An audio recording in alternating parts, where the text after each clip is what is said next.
And because my conversation in the corridor went something like this. So, Bob, what is a leg lamp?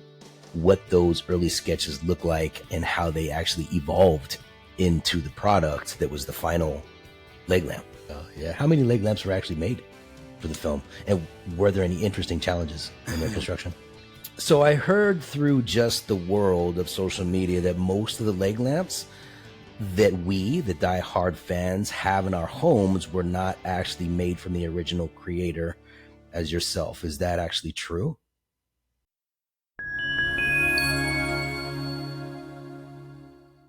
Welcome, everybody, to a very special episode of the Major Awards series on Talking a Christmas Story with the cast.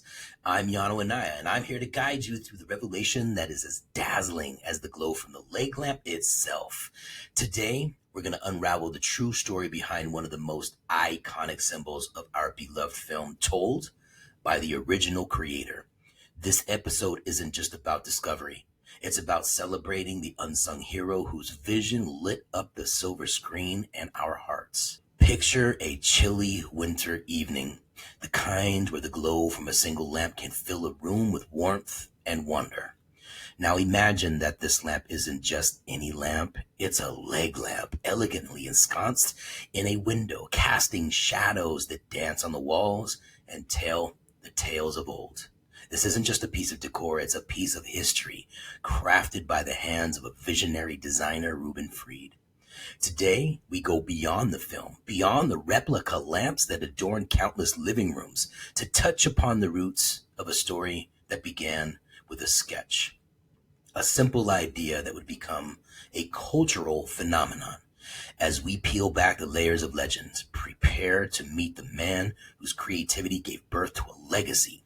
We delve into the fabric of nostalgia itself, where every stitch and shadow of Reuben's creations hold a deeper meaning, resonating through the decades as symbols of ingenuity and the timeless allure of cinema.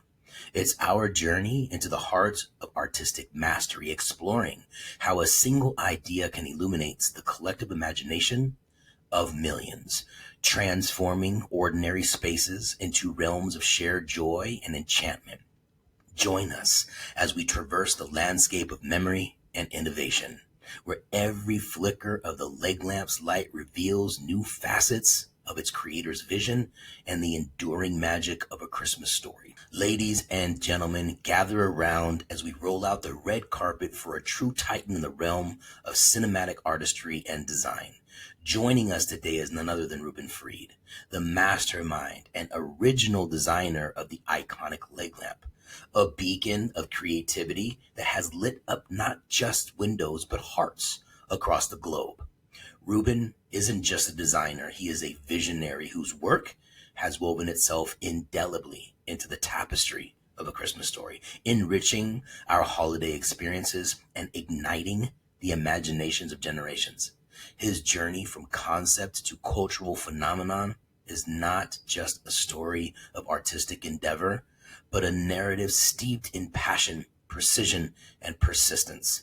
Today, he's here to pull back the curtain on the creation of his legendary design and to share the deeply personal saga intertwined with every flicker of the lamp's light.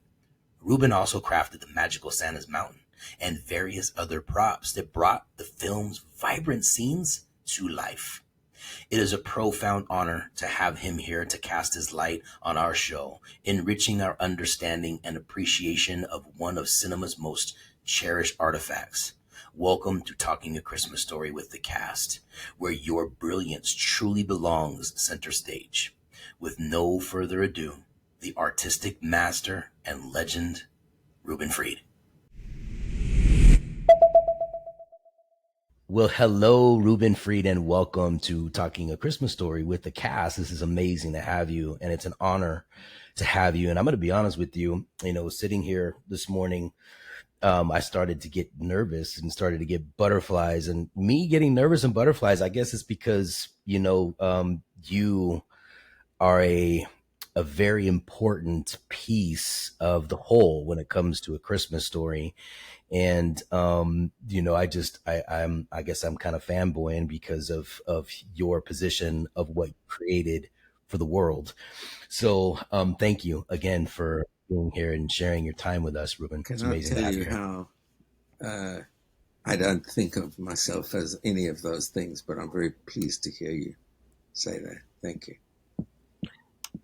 Yeah, absolutely. So I am going to dive right in because we do have some conversations to have today. And so, first question is, Ruben, let's actually start back at the beginning. So, how did the concept of the leg lamp come to you, and what inspired its unique design? The concept was generated by some different means. One was conventional art department research, where you go to your reference materials and phone up your best buddies and just try to understand what he could possibly mean by something that no one has ever seen before, just describing it. And because my conversation in the corridor went something like this. So, Bob, what is a leg lamp? Um, and I think either he walked me into Gene's office or vice versa. Um, and they kind of looked at me and looked at each other, and they said, "Well, it's like a lamp with a leg, or a leg with a lamp. Choose something," because I could see they didn't have any idea either. But then Gene was the one always to like steer the conversation to where his head was at when he was writing it, and he would say, "So you come back in 5 minutes," and that would be a kind of a fairly standard routine for him, because he never wanted to appear to be at a loss for words. So he was always ready with something. I brought a page of a book that he signed for me that I want to show you. I'll just flash it because it was the only personal thing that I have from Gene Shepherd, and this is called Wanda Hickey's Night of Golden Memories and Other Disasters. Great title, isn't it? Yeah. And then on the frontispiece page, he did a little Gene Shepherd original illustration for me, and it's totally awesome.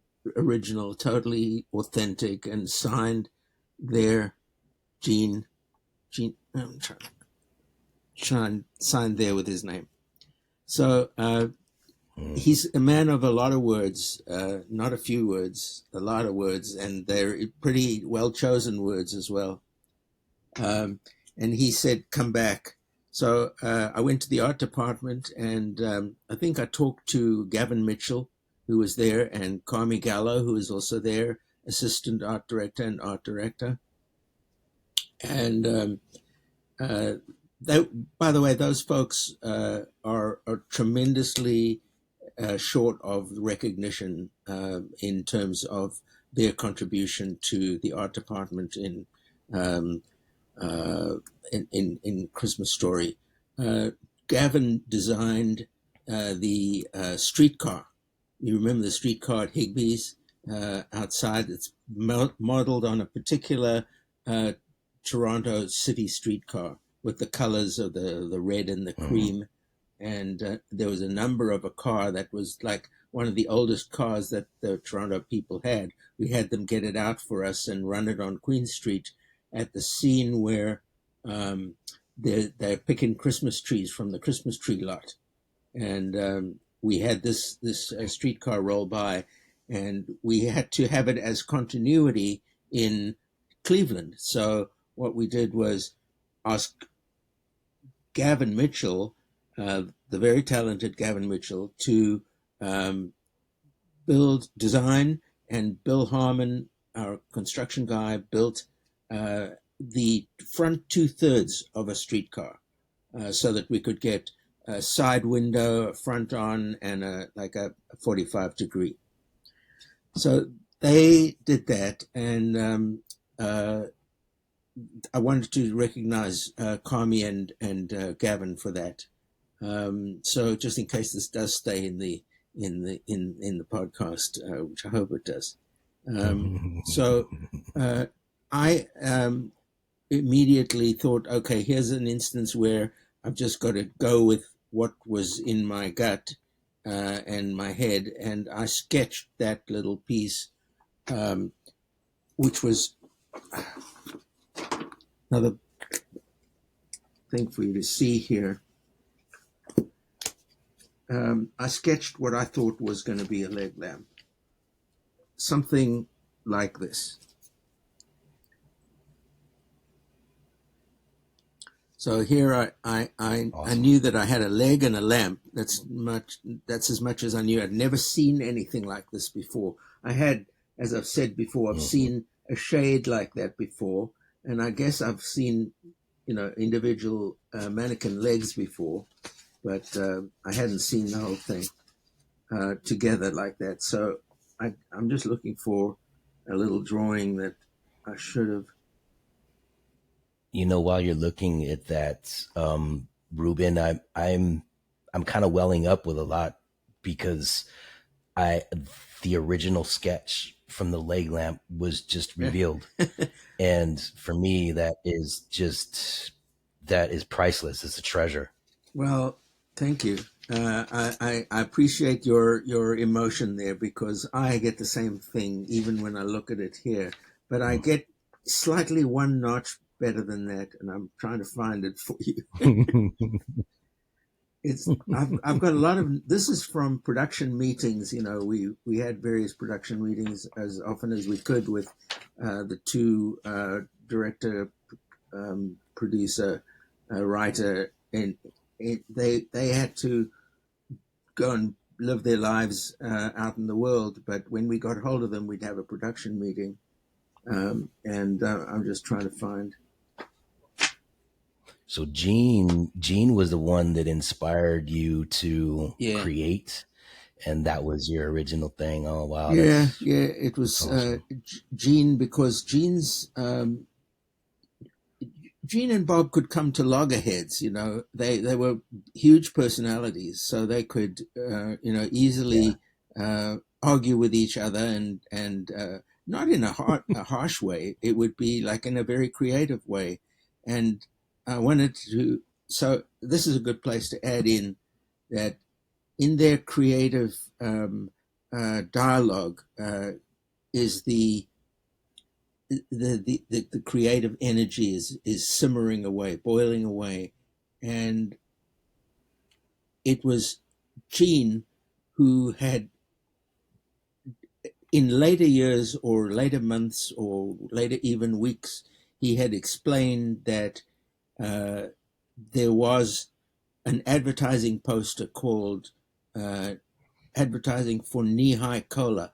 It was a Crown Cola, a Royal Crown Cola um, product that was before the Royal Crown Cola. It was a short-lived brand, the Knee High Cola, and the Knee High Cola um, actually took its name from who knows what, because it was NE and then dash HI, Knee High. Um, Hmm. it took its name from that word, which was a marketing strategy of some sort. Nobody has been able to explain exactly what they were getting after, Hmm. but that was where it came from, and it was um, a picture on a, how they used to do advertising on pieces of metal, and it would be baked enamel or screen printed onto the metal. This was like late 1930s, early 40s, and they created a piece of advertising that had a woman's leg um, protruding behind a bottle of knee-high cola. So the knee-high cola would be front, and then just behind it and like slightly in the shadow, offset, would be the woman's leg. It was just even really the front of the leg, wasn't even the whole half of the leg or a section through it.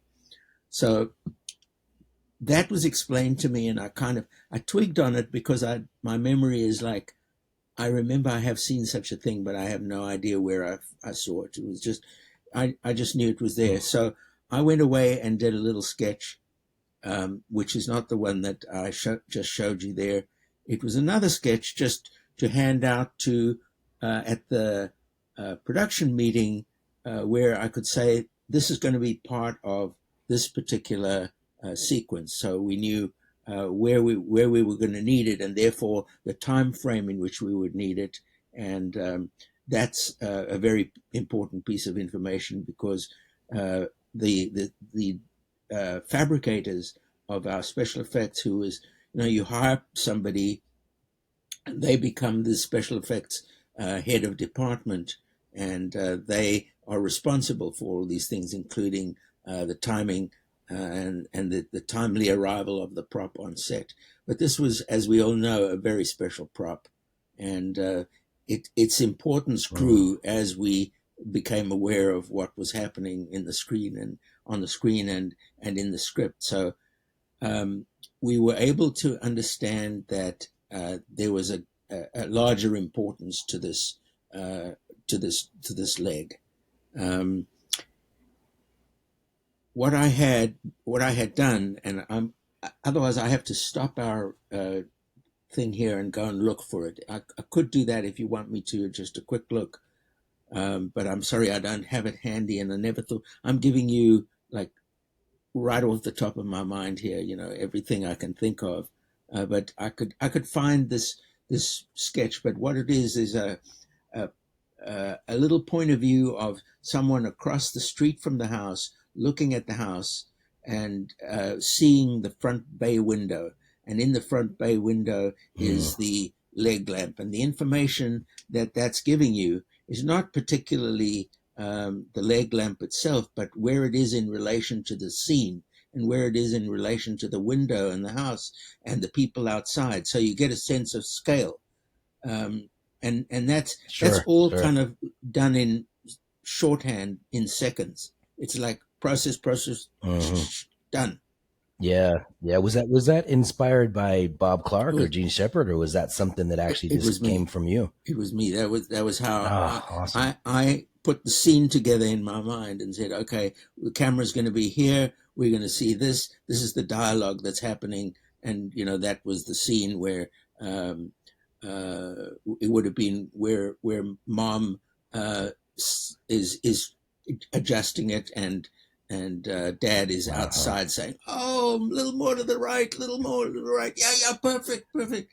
He's getting really animated about that, and I that scene had not happened yet, but it was in the script. It was in the words.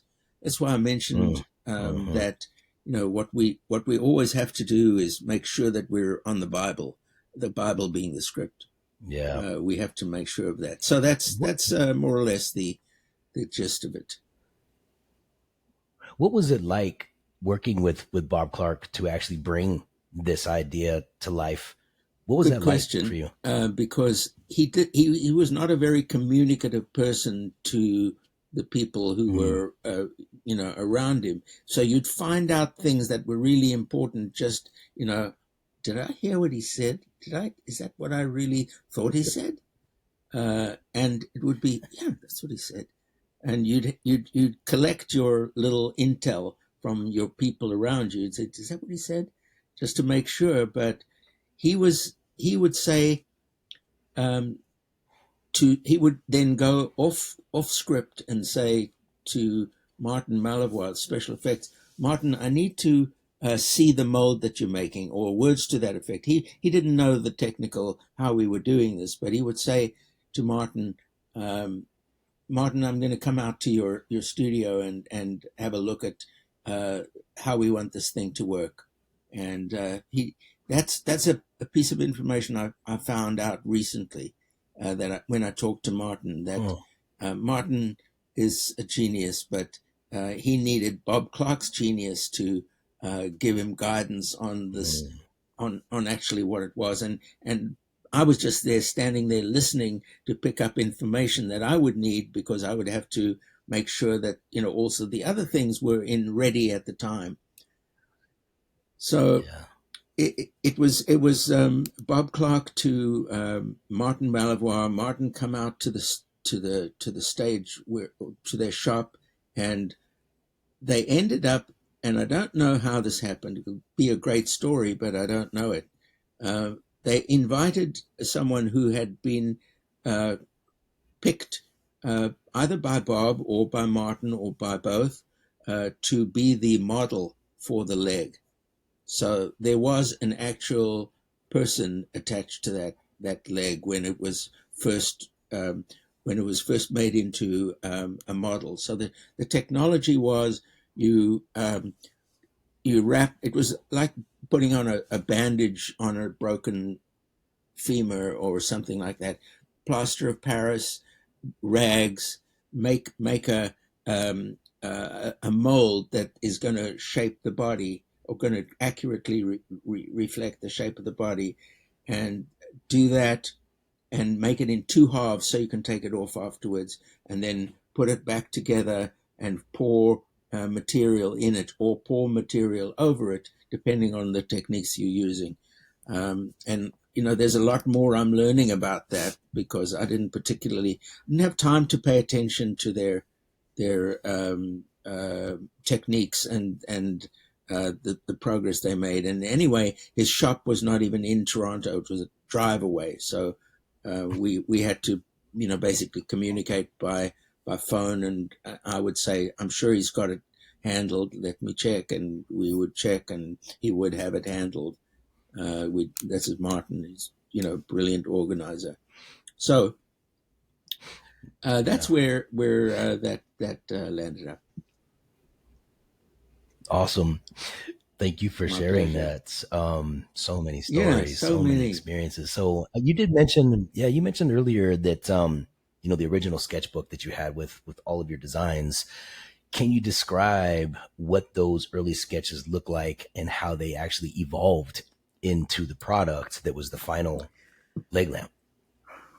Uh, it wasn't as organized as one would like to think because it was done with multiple books and multiple times. It would be off the cuff discussions like I just described to you in the hallway, or else it would be overhearing Hmm. something that Bob had said, or overhearing something that Gene and Bob were arguing about, so that you would know that that is on hold or whatever. So you kind of, it's very organic, that process. You if I was able to, which I was in the case of the leg lamp, show Bob and Gene a little tiny sketch that ended up being about an inch and a half high, uh, showing them that and say, is that what you mean? And then getting agreement from both of them. um, that's what I had to do because I didn't have time to do nice drawings with frames and borders and lettering. We usually do that. We usually do proper drawings, but in this case, we didn't. We didn't have time to do it. So I think it was 5 weeks of pre-production period. It was Wow. nothing. Wow. Okay. Okay. Do you have any fond memories from the set during the production of A Christmas Story that you can actually share with us? Fond memories. Fond Uh, memory. Yeah.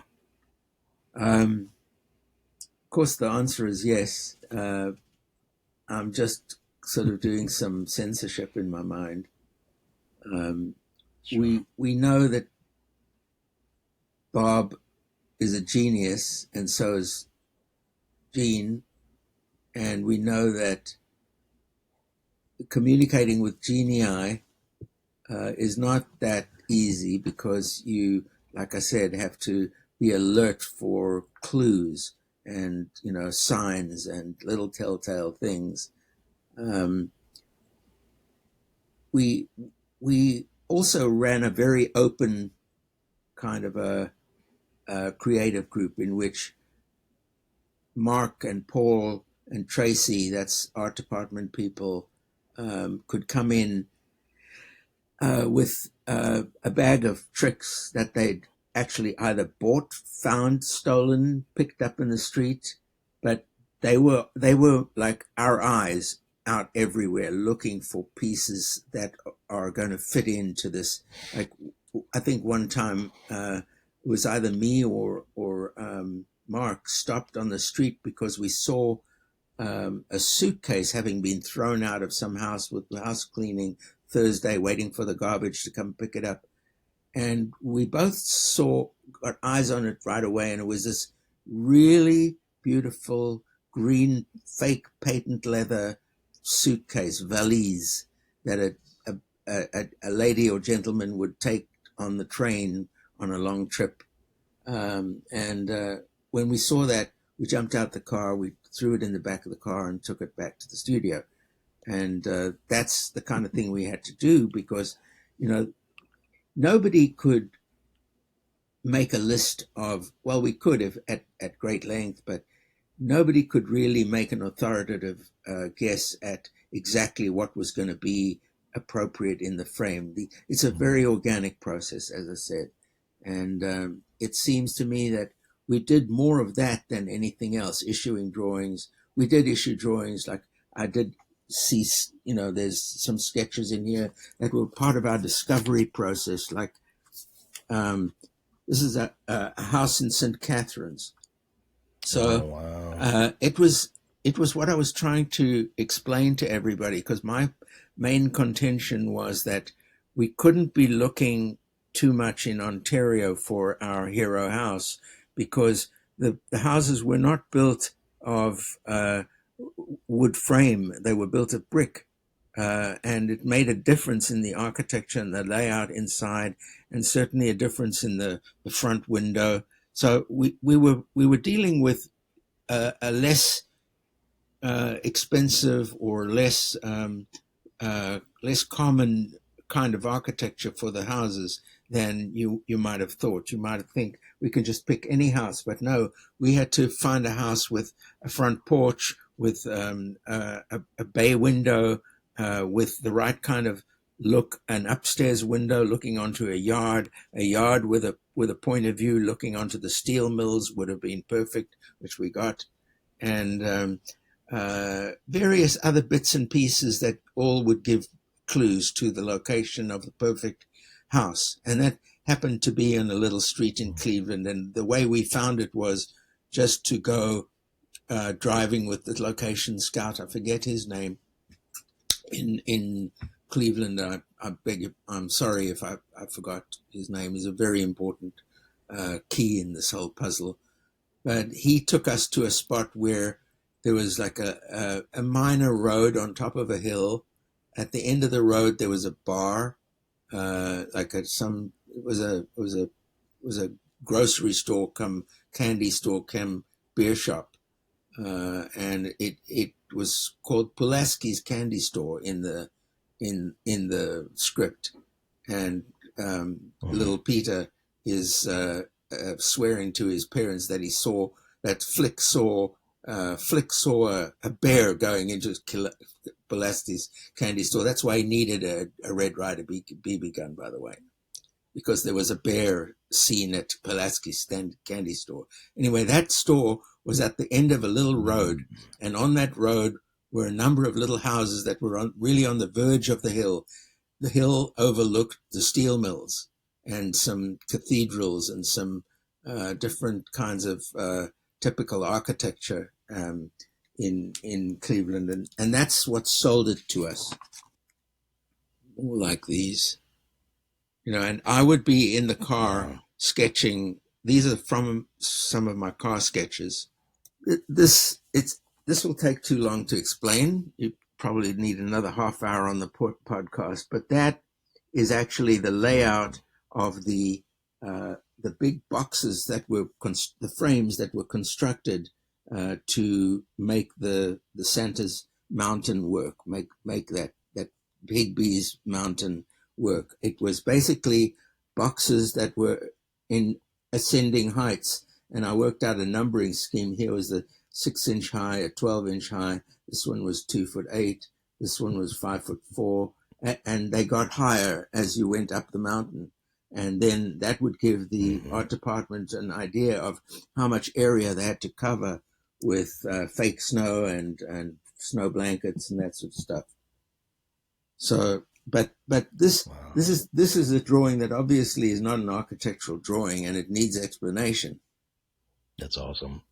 Well, Ruben, when this all came to fruition, when you actually first saw the completed leg lamp that you designed on set, what went through your mind at that time? I hope the hell it was not going to break before it was filmed. It was very fragile, really fragile. Was very fragile. Yeah. How many leg lamps were actually made for the film? And were there any interesting challenges in their construction? You managed to pack a lot of question into that breath. Um, how many? The answer is varying How now many were because actually at made? least I thought that there were only 3 made, but Martin assures me that they made a lot more than 3. They made up to about 10. And I'm not sure that they were all perfect. I'm sure there were some that are more perfect than others. Sure. And it ended up that after the third one was smashed in the studio, intentionally, Mm-hmm. they'd gotten what they need to get on film. So the rest of the leg lamps, however many there were, went back to Martin's studio and were stored there. And tragically, no one wanted the leg lamps. No one could see. It's funny how our point of view has shifted from now until back then. Back then, we would have thought, "What is this? It's like having a stereo record player with no speakers. Why is this thing? Uh, why a leg lamp? Why? That's the question. I want to come back to that because I have more thoughts on it. The leg lamp was made to be a one-time use thing. It was used very well. We had to make sure that we had one to have in the crate with all the Excelsior and let him pull it all out, let him pull it out in pieces. We had to make decisions on how many pieces and how would they go together, and would there be a time lag, or would we break it in the time that we had to take it out of the box, because obviously we don't expect the actor to stand there taking it out of the box right till the end. So there would be cuts in there, and we would have to time that by the amount of putting together time, assembly time he could have, which was not much. And so Mm-hmm. he he he left about 10. Martin says there were about 10 leg lamps, and they were all on a shelf against a window in their studio, and they had a factory kind of building that had high workshop windows, and they had them on the ledge of these windows. It was an old brick building in East End Toronto. So yeah, they had those, and when Martin was moving out of the studio to a bigger place, he had to take all his tools and his props and his kit and everything with him, and he asked his father to just basically destroy the leg lamps with their forklift that they had. They drove a forklift over all of these leg lamps, and that was the end of that. My heart just broke. I mean, but I can imagine back in the day, it was like, Well, it's over. It was a one time thing. Get rid of this. You who know what I would have mean? thought?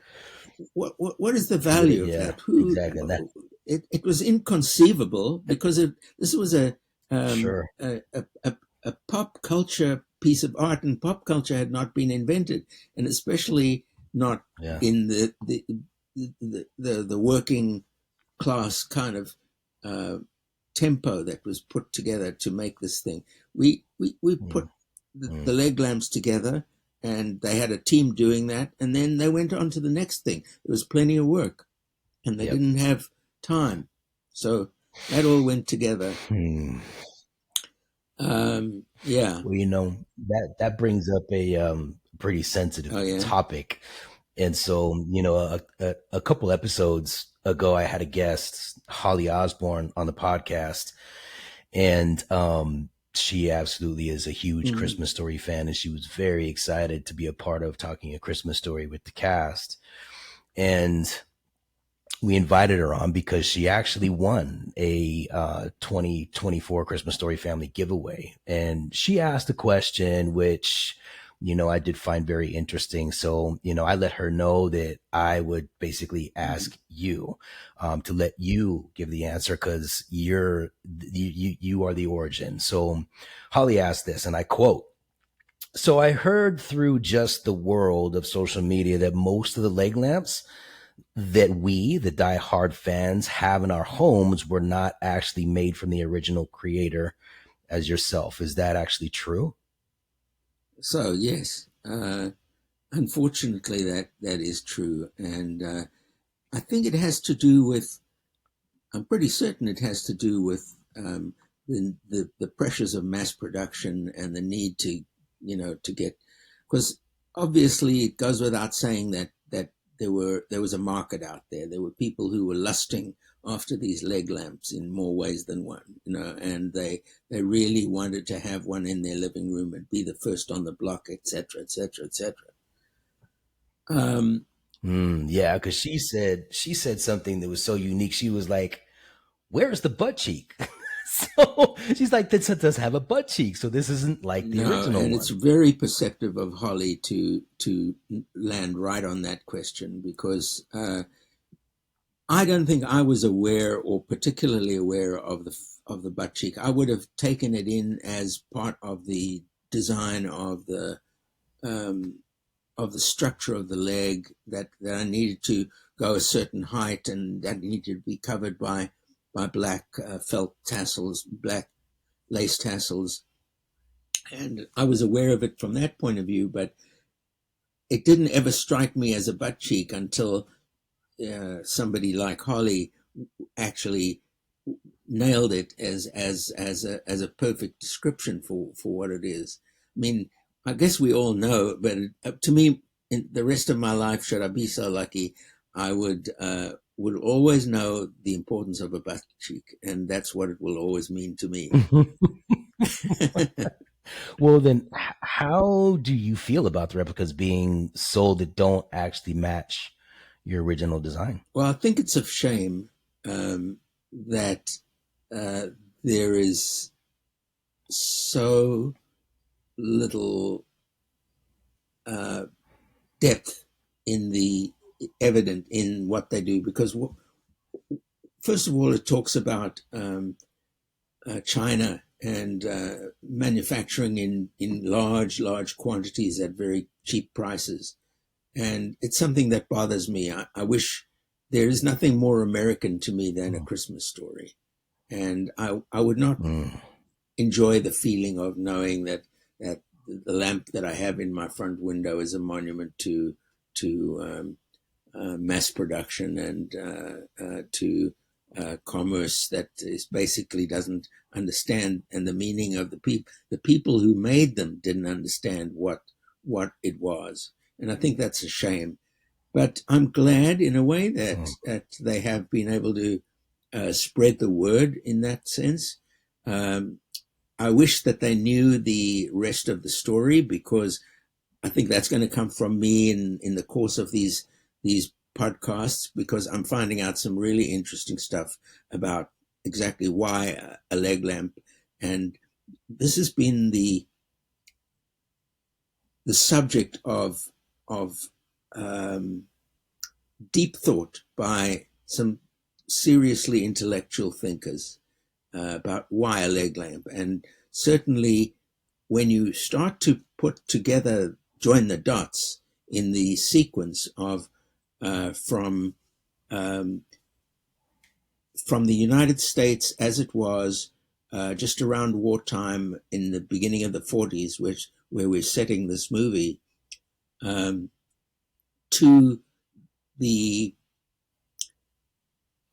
to the present day, where we are looking back at the movie and admiring things like the leg lamp, uh, and we're putting it out there, but we don't really understand what it meant to the old man, or what it meant to the his wife, who was a good looking 20 something woman who was brought into contact with an object, a home appliance that was not even remotely sexy, but was brought in because somebody else thought it was, and somebody else felt that this had to be the ideal reflection of a marital joke.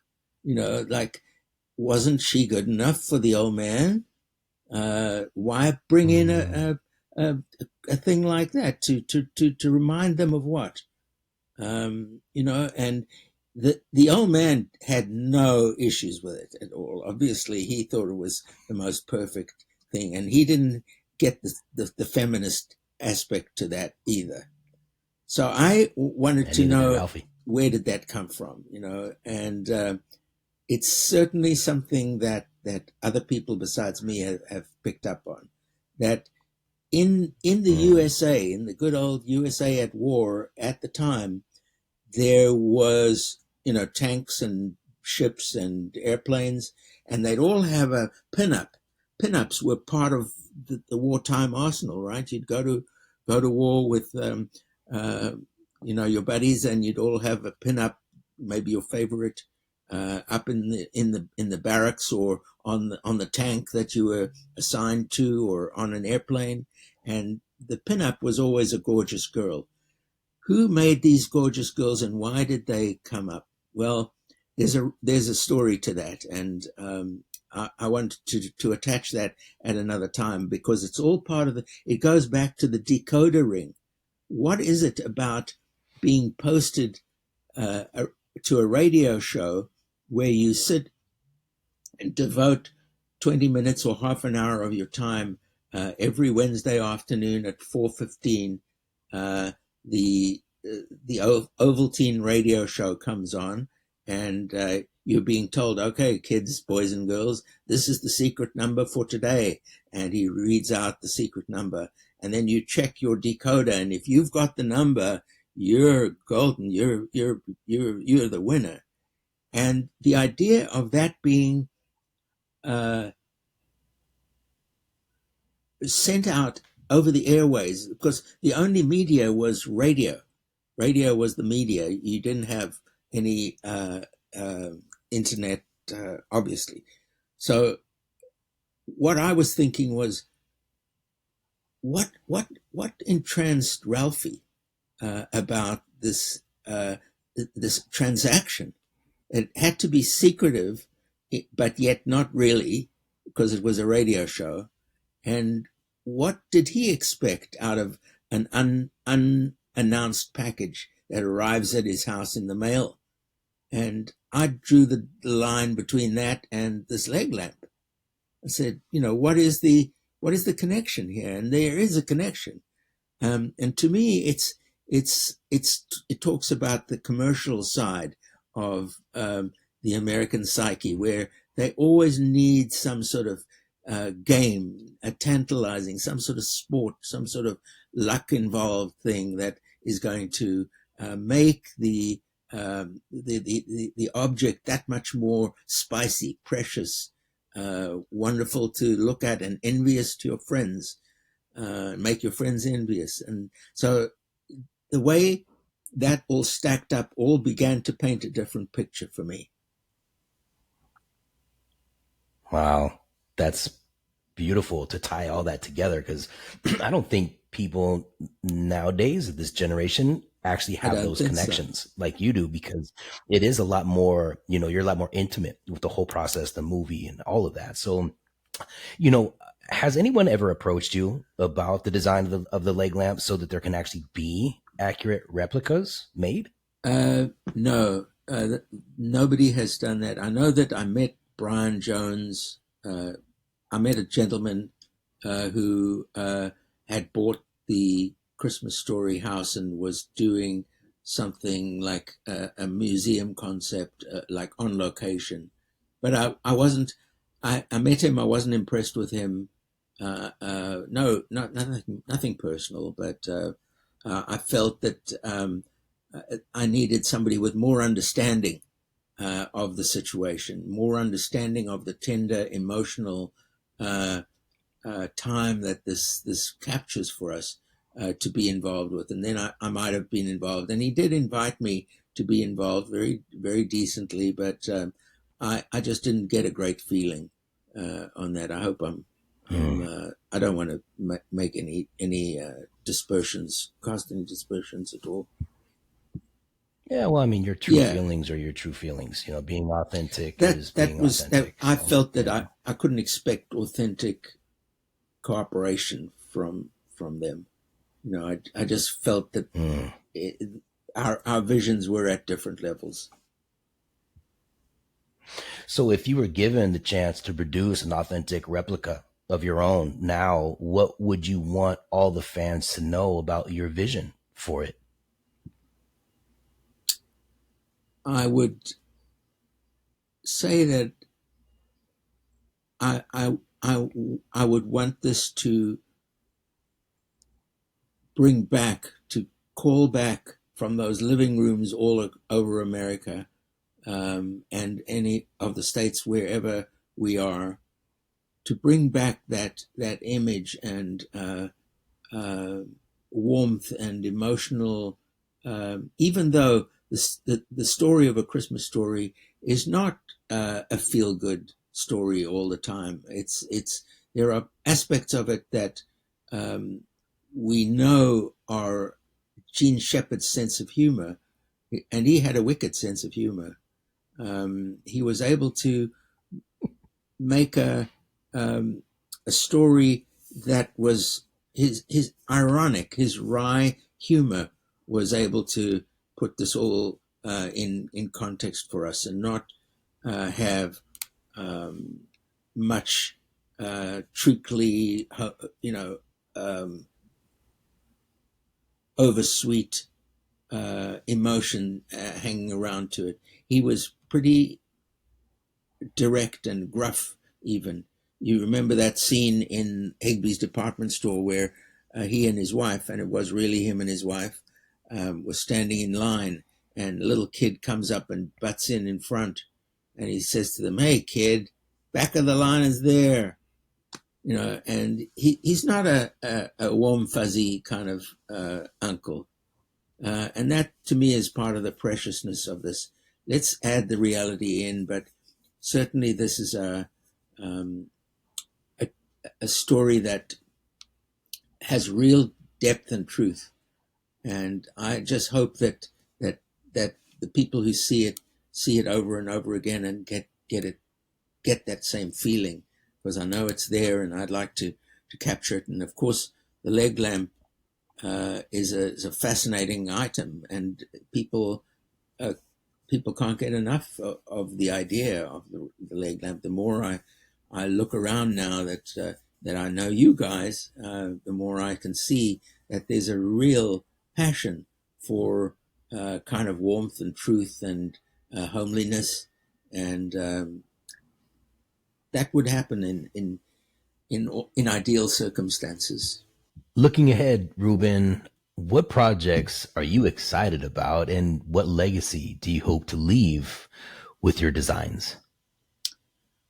Well, that's a really big question for me because in terms of the legacy, I had never thought in my wildest dreams that I would have the opportunity to be where we are, to be where I am. Um, because what I understand is that I now am the trustee or the guardian of so many people's hopes and ambitions. I mean, I feel responsible for a large group of people. I think that a thrilling feeling, and I'm so grateful for it. Um, I hope to leave as a legacy uh, the undisputed um, joy and recognition and mutual friendship that will be lighted up by connecting all these families together. If I can have a part to play in that kind of closeness with other human beings, um, I'd be so grateful. I'd really have something to boast to my kids about, because I never thought it would happen. You know, I thought, okay, I've got other things that I've been doing. Helped start a company. I don't think I did my best things, but you know, I'm always self-critical, and I wanted to bring out a lot of value-laden actions. I wanted to talk about values in what we did as human beings, as men, as fathers, as mothers, um, and I'm beginning to sense that I'm getting something equally important handed to me. So it's there. I know. I feel it in my heart, and I want you and your audience to share in it as much as possible, and I'll do everything I can to reinforce it. And so, what is it that you are bringing to the It families? What is it? What responsibility is it that you uh, actually are carrying? uh, it's the gentleness and humility of ordinary working people who, for better or for worse, are in a situation out of their control, but are still willing to enjoy life and hold to their very kind of simple values and values that I would admire. So those people are my audience now, as well as yours, and as I'm taking it on from Gene and Bob, it's a huge supposition to make. I mean, what kind of arrogance is that to say something like that? But I really think that that's the level at which I work my best. So I'm a popular popular type of designer where I've got instincts. I've got really good instincts. I've understood that, and on my choices at this level, I don't make mistakes. I'm proud of it. So that's what I want to leave it to be, that somebody recognizes um, all of these things. So, what is the project? What is it that you're actually doing? Very well. About this,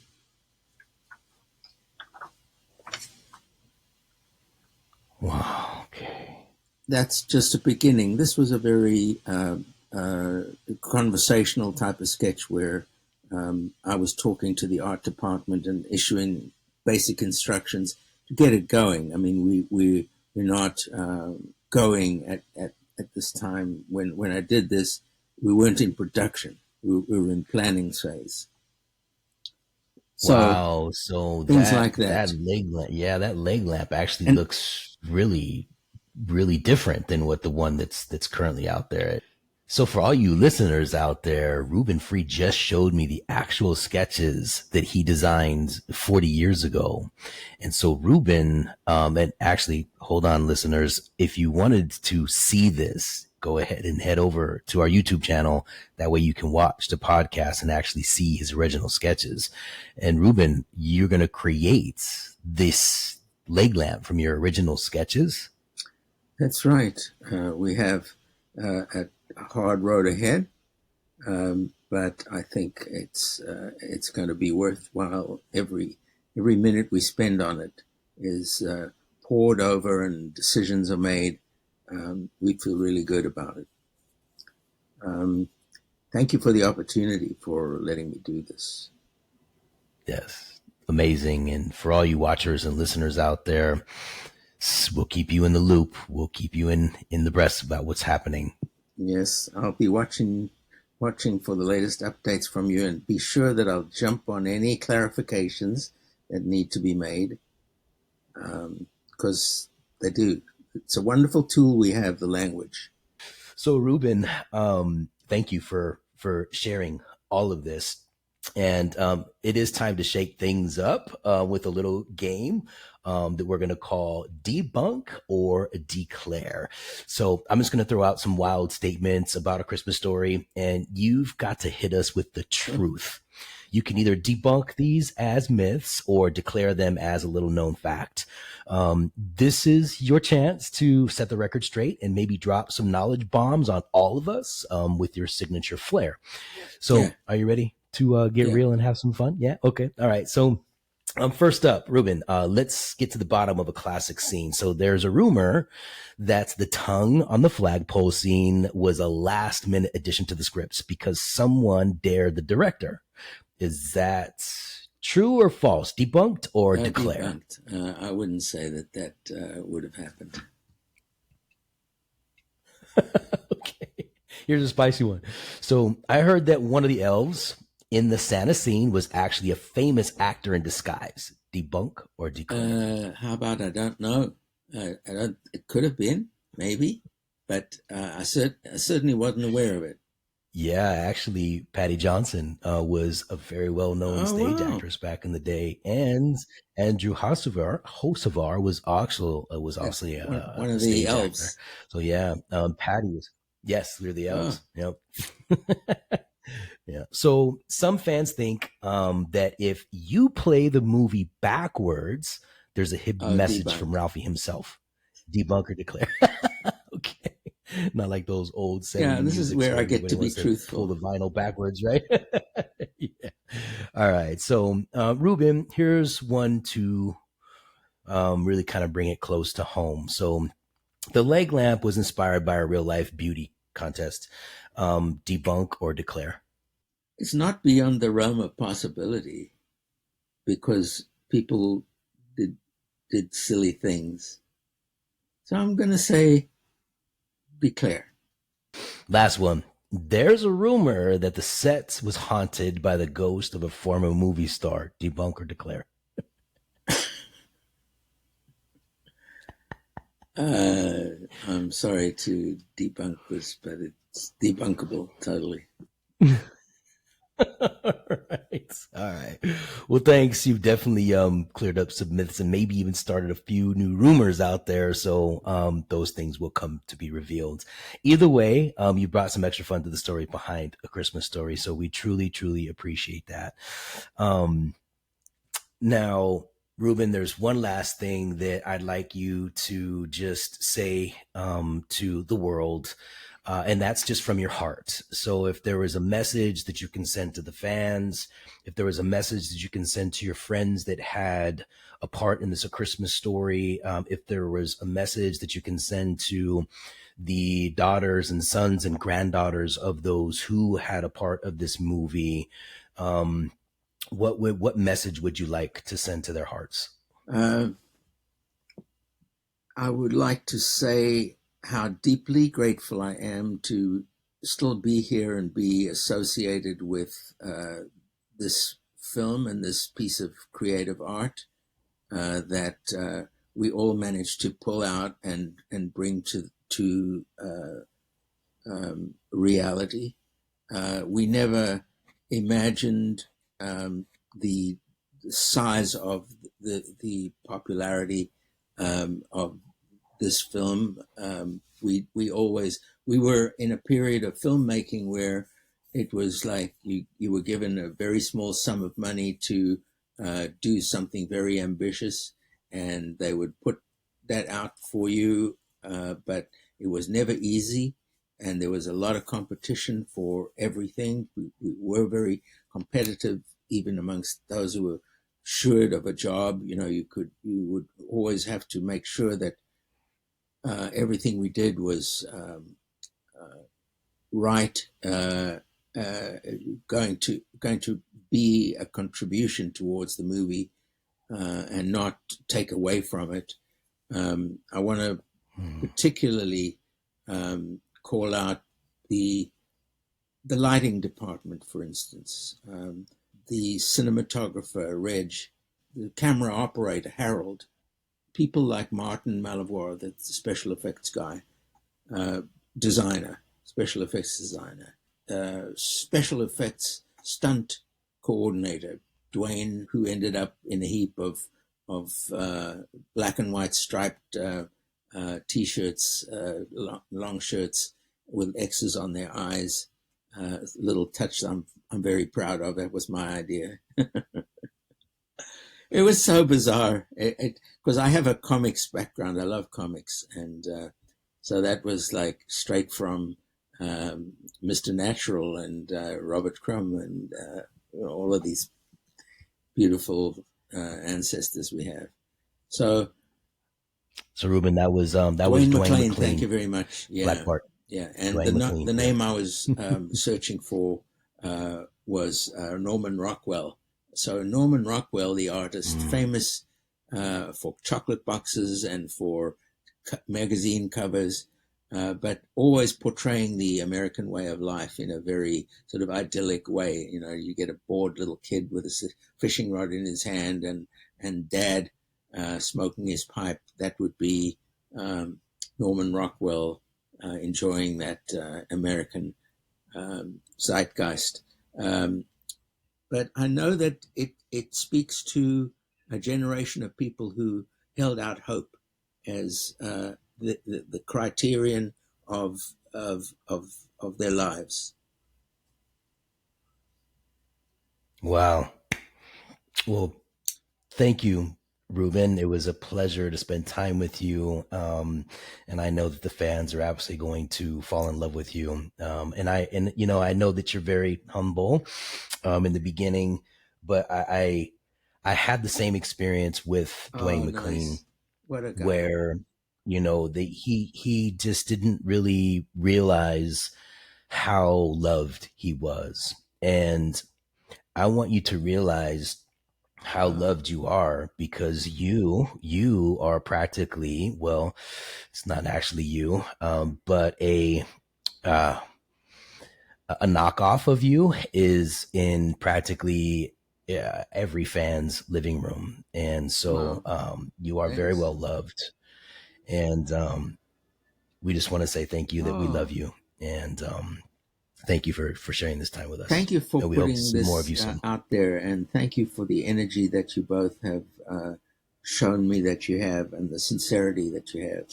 And you know, I'm just blown away, and I'm part of your team, and I'm really proud of it. As we draw this episode to a close, the lights may dim, but the glow remains, not just from the iconic leg lamp, but from the illuminating tales and truths Ruben Freed has shared with us today. His journey, marked by creativity and perseverance, reminds us that behind every cherished artifact is a story of conception and realization, a story as human and resonant as any told by the flickering light of a cinema screen. Ruben's dedication to preserving the authenticity of his original vision teaches us a valuable lesson about integrity and the importance of keeping one's creations true to their roots. His efforts to reintroduce the official authentic leg lamp, crafted from the very sketches that first brought it to life in A Christmas Story, serves as a testament to the enduring power of originality and authenticity in a world too often satisfied with imitations. Today, we've delved not just into the history of a movie prop, but into the philosophical depths of what it means to create and how those creations can define legacies. As Ruben brings his official iconic design back to life, a task undertaken with the same spirit and dedication as 40 years ago when Bob Clark first asked him to design the leg lamp, we are reminded of the cyclical nature of art and life. It's a reminder that what we create can, and often does, live far beyond our initial act of creation, influencing others in ways we might not never anticipate. Thank you, Ruben, for preserving the sketches and the spirit of your arts. And to our listeners, if you wish to own a piece of this legacy to light up your homes with the true glow of cinema history, visit www.achristmasstoryfamily.com/leg lamp, or click on the link in the description of this episode below to join the early bird waitlist for the very first few limited edition numbered leg lamps as envisioned by Ruben Freed himself. This is your chance to own a piece of movie history authentically recreated for the first time since the film's release. And remember, the surprises don't stop here. We've been hinting at a major reveal for months, and soon all will be unveiled. Stay tuned, subscribe, and hit the bell notification to ensure you're the first to know and see what we've been so excited to share with you. Until next time, my friends, cherish the glow of family, the warmth of nostalgia, and the brilliance of a well-told tale. Keep the spirit of the story alive in your hearts and in your actions. May your days be merry, your evenings filled with the laughter of loved ones, and your lives enriched with the lessons of our shared histories. Good night, everyone. And remember, every day can hold a little Christmas magic if we keep our hearts open to it.